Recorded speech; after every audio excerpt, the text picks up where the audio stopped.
நாட்டிலேயே முதல் முறையாக மாநில அரசுக்கு சொந்தமான ஓடிடி தளம் கேரளாவில் அறிமுகம்.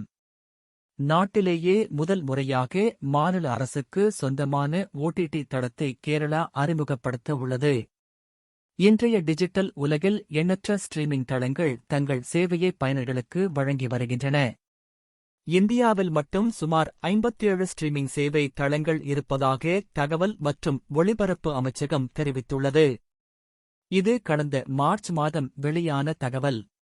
இந்த நிலையில் இந்தியாவில் டிவி ஆபரேட்டர்கள், இணையதள சேவை வழங்குநர்கள் மற்றும் டெலிகாம் நிறுவனங்கள் என அனைத்து சேவைகளையும் ஒருங்கிணைத்து இயங்கும் ஓடிடி அக்ரிகேட்டர் நிறுவனங்களின் சேவைக்கு டிமாண்ட் அதிகரித்து வருவதாக தெரிகிறது.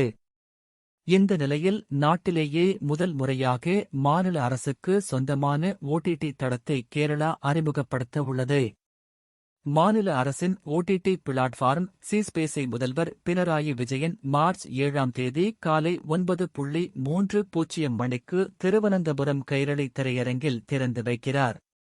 கலாச்சாரத்துறை அமைச்சர் சஜி சிரியன் தலைமை வகிக்கிறார். பிரபல திரைப்பட இயக்குனரும் கேரள மாநில திரைப்பட மேம்பாட்டுக் கழகத்தின் KSFTC தலைவருமான ஷாஜி என். உள்ளடக்கம் மற்றும் விளம்பரம் ஆகியவற்றின் அடிப்படையில் ஓடிடி துறையில் வளர்ந்து வரும் ஏற்றத்தாழ்வுகள் மற்றும் சவால்களுக்கு சி-ஸ்பேஸ் ஒரு பதில் என்று தெரிவித்துள்ளார்.